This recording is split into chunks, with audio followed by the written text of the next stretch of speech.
Welcome. In front of me is ACER Nitro 5, and in this video I will show you how to toggle your touchpad on this laptop.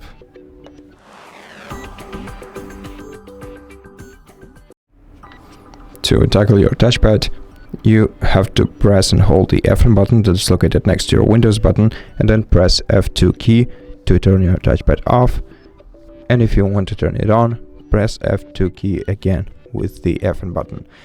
Now, you can also do this from settings, and if your touchpad is locked, then you have to press Windows key, then tab, then use arrow keys to navigate to settings, press enter, then press tab once again, and use down arrow key to navigate to Bluetooth and devices, press tab 5 more times until you hit the devices menu, then use down arrow key until you hit the touchpad section, press enter, and to switch it on and off, press spacebar. And that's it. Thank you for watching this video. If you liked it, consider subscribing to our channel, leave us a like and a comment below, and I'll see you in the next one.